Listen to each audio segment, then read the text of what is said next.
Rob, thank you for joining us. Obviously a frustrating afternoon here at Blackpool, but can I get your thoughts on the game first? Yeah, frustrating, disappointing. I think even before they went down to 10 men, we were second best. It was a really poor start from us. We looked a bit shell shocked. They jumped on top of us, and we just didn't deal with it well enough. And then they get the 2 goals, and we score a very good goal to get back in it. And you think, okay, after 20 minutes or so, we finally sort of kick-started the game, and then the sending off, and you think, right, okay, well, it gives us another leg into the game. But even when they went down to 10, we weren't able to break them down. We didn't really show that quality and intention of moving the ball quick enough. And we talked at half time about getting the ball in the box, getting to wide areas, putting crosses in. And when we did, the quality wasn't there. And then also when we didn't move the ball well enough to get into the areas to put the ball in the box. So we weren't able to give ourselves the opportunity to pin them in. And obviously the penalty at the end.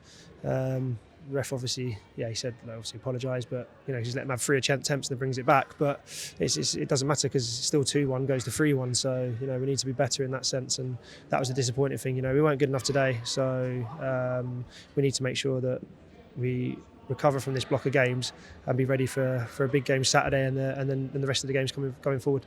Yeah, what do you put the poor start down to? Because we've spoken in the last couple of interviews about how the last few results have given the lads so much confidence, but they looked like a team with absolutely zero confidence out there for the first sort of 17, 20 minutes. Yeah, I don't know if zero confidence. I think it's more a case of that we didn't have that intensity to start with that we've had in previous games, and that's got us through and got us good points. And I think, to be fair to Blackpool, they stepped on us and we just didn't deal with it well enough. And obviously they have a couple of opportunities. I'm not sure what happened with the second goal, whether it was a deflection or whatnot, but we just didn't deal with the ball in the box well enough for the shot from the edge. And then I think we got ourselves going again when the game settled. But I think managing big moments, managing big crowds, and dealing with that is something that we need to be better at, if that makes sense. Because it was a good opportunity for us today off the back of a few good results. But now we need to reset and go again, because we get a week's rest and a week's chance to get more training and more load, and hopefully get a couple of players back from injury or suspension. But that obviously wasn't good enough for us today. We were second best pretty much all over. Yeah, it was actually quite impressive how we worked our way back into the game, because it was heavily obviously dominated by Blackpool in the opening 20 minutes. A really good goal as well from us. And then obviously the sending off is a big moment in the game.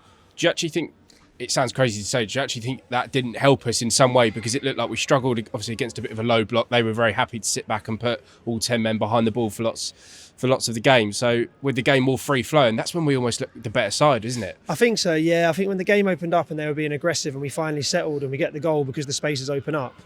But the ifs and buts, isn't it? The fact is, when you go down to 10 and teams sit in, I think the one thing we probably didn't do is you didn't load the box enough. We didn't keep our attacking players in the middle. We said to them, stay in the central. So then we've got crossing areas. So if you don't get on the first contact, you can get on the second and thirds, and work the ball to wide areas where we have key players. I thought Harry was excellent as he was. Obviously, he had cramps. We had to bring him off, and Addy come on. I thought he was excellent when he come on. Same with Junes and Cammy when he popped out there. But we needed to exploit them areas more. We needed to make sure we had the enough players in the box to be able to exploit that. But where we let ourselves down as well is, when the ball did turn over, we just weren't aggressive enough. They got out too quickly. They were able to counter, and we weren't able to lock them up. So look, I think the lads are really disappointed there. They know that, but. For sometimes you have to just hold your hands up and say we weren't good enough today, myself included, and we have to move on to next week, and the lads get a little bit of rest, we get bolster the squad a little bit, and then we can go again. Yeah, it's nice to obviously have that Tuesday period off. Is it key sort of what you need to work on the training ground this week, heading into obviously what is a big game against Cambridge? We keep saying big game, but ultimately they're all going to be big games to now the end of the season. Yeah, I think so. And obviously, we can concentrate on Cambridge, because that's the only thing you can control, is how we go how we go against Cambridge and what we're going to do and how we're going to affect it. Obviously, with new manager coming in, there'll be, as it tends to do, it tends to have a knock-on effect. And but that's all we can concentrate on. I think having a bit more time on the training pitch. More time for recovery and a bit more ability to be able to set ourselves up, then I think that's going to be the positive. So that's what we have to look to. I think sometimes in football and life, when you aren't good enough, you have to hold your hands up and just say we weren't good enough today. And obviously, I can only apologise to the fans who travelled. I don't think it was through lack of effort or trying from the lads. They've worked hard. They give everything for this club, as they always do. But we just weren't good enough. And that's the disappointing thing. But we have to regroup and be ready for Saturday. Perfect. Thank you, Rob.